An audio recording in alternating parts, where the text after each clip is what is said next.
just play the damn thing.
I have grown to love rat pedals.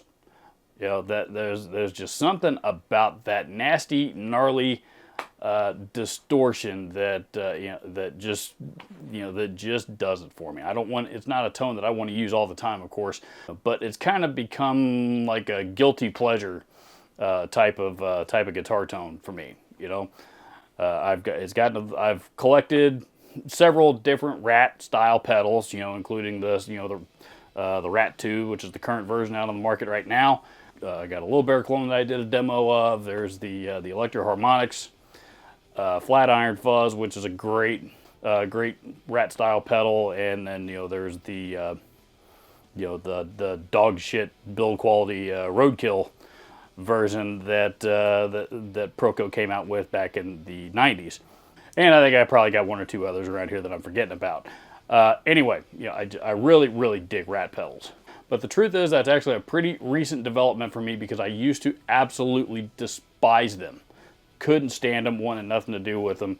And as a result, every now and again somebody tells me that they're actually surprised to hear that from me because me being such a big 80s, a fan of the 80s and 80s music, particularly 80s metal, this thing played a big role in guitar tone of that era.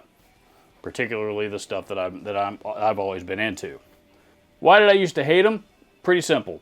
If you follow this channel, you know that to this day I still despise fuzz pedals, and the rat pedal kind of has a tendency to walk the line between between distortion and fuzz. And the rat pedal, when you turn up the distortion control, it tends to move from a high gain distortion over into fuzz territory. And when I was a teenager, and kind of dabbling and stuff for the first time, I decided pretty early on that I despise fuzz pedals. Don't like that sound at all, never have. And somebody put a rat pedal in front of me and said, here, try this, this is a great distortion pedal. Now at 15, 16 years old, the first thing that I knew to do was, it was the same thing that I did with any distortion pedal or any amp, which is crank the distortion all the way up and scoop out the mids. This thing doesn't really have much of a mid control, but I cranked the distortion all the way up. I heard fuzz, and that was the end of it. I didn't touch these things for 25 years. Well, one day I decided to start a YouTube channel, and as part of said venture, I decided that I wanted to demo the flat iron fuzz that Electro Harmonics had just come out with, just because I had heard some people actually get some kind of cool sounding stuff out of it. So I ordered one expecting to hate it, and the opposite was true. And all of a sudden, I discovered that there is a setting in there for me, several settings in here for me, that I too can enjoy this pedal, and I have found lots of different things to do with this thing since. Of course, as the bass sound is straight into a clean channel, it gets real interesting when you use this thing as a boost into a high gain amplifier, and then doing that exact same thing but with a low tuned guitar with some high output pickups. To really slam the front end, it actually kind of turns into something kind of modern sounding, which is interesting for a circuit that's going on 50 years old. Okay, so I got the rat pedal all set up. It's important to note that the amp matters with this pedal. I started to, originally I was setting this thing up. I was going to run it through my Wong's HD30 into my B52 cab, which, the HD30 is basically, for all intents and purposes, a SLO30 clone. However, plugged it into that amp and into that cab, it didn't, the HD30 did not take the rat pedal very well at all. Now I tried it again through my trusty JC 900, and today that amp just wasn't feeling it either. So I went back to Old Faithful, and we're using the Randall RD20H, which has an excellent clean sound to it. Excellent clean channel, and I actually did the vast majority of my demos through this amp in the early days of my channel, and I love it. And we're also running it into a Seismic Audio cabinet loaded with a pair of Warehouse Guitar Speakers Veteran 30s, which is their Vintage 30 clone. And of course we have the rat pedal going on up here on top. So, right, now the trick to this pedal for me anyway has always been the distortion control. Like I mentioned before, because when I was a kid, I would start to turn it up.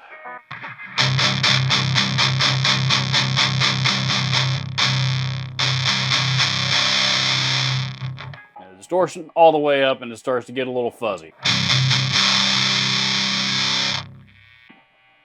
Not for me. Not for my taste anyway. But dial it back there to about 10 o'clock or so, and it tightens up a whole lot. Sounds a whole lot more like a distortion, and without getting that fuzzy characteristic in there. And then from there it's just a matter of dialing in the filter control. It's right there. Is a bright setting like that is, I think, is okay for for some lead tones. It's a little bright in my little bright for my taste at the moment. The filter knob works backwards from most other tone knobs. You turn it down and the treble goes up.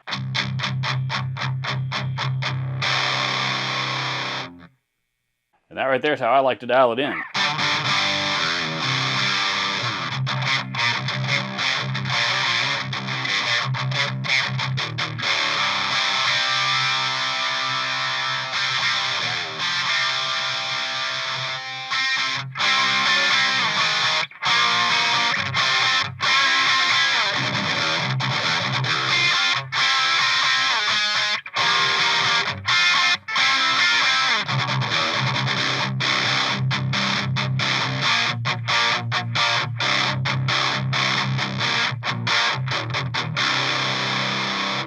If you really want to have some fun with it, then you can switch over to the amp's gain channel.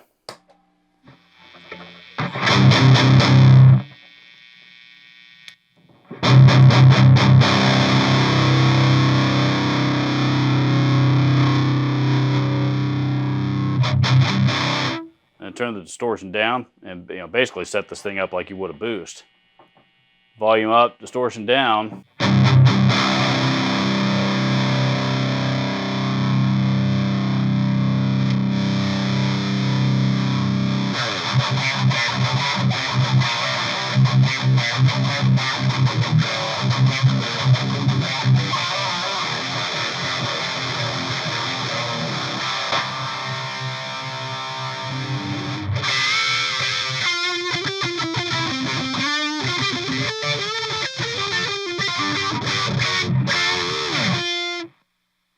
And in this particular case, with this Randall amp, it actually ends up giving it, it tightens things up a lot, and not only tightens things up, but it kind of adds a little bit of extra percussive, some more percussive qualities to the tone that again weren't there before. Just for fun, one other thing that I really like the rat pedal for is like really down-tuned guitars. This is my Chapman baritone that I'm playing. Listen to what this thing sounds like through something really tuned down really low.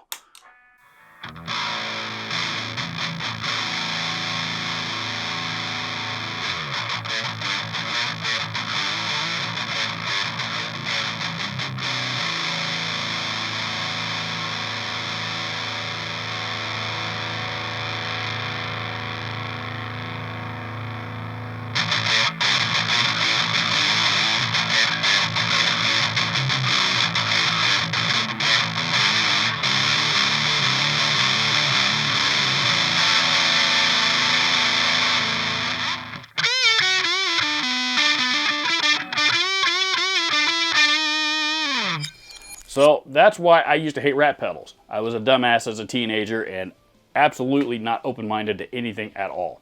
Fortunately, I learned to become more open-minded, and like I said, this has since become a guilty pleasure of mine. A rat style pedal of some kind is pretty much always going to be a staple of my board these days, because, you know, it's the closest that I'm ever going to get to liking a fuzz pedal of any kind. And, you know, like I said, it's just, you know, just that, again, that I don't know how else to describe it. Whenever I talk about rat pedals, I always call it this nasty, gnarly distortion that they put out, because that's what it is. And frankly, that's the characteristic about the sound of these things that makes them great. I doubt I'm going to get into collecting all the different vintage variations of this thing that have come out over the years. You know, frankly, JHS put out a pedal a couple years ago. I think it was called the r.attack, that's got all of those circuits built into one pedal. I don't know why I haven't bought that one yet, but you know, but these things are so much fun. They're so much fun, and I'm glad that I have learned to become open-minded enough to enjoy them. Comment down below. Let me know your favorite uses for your favorite rat pedal. Adios.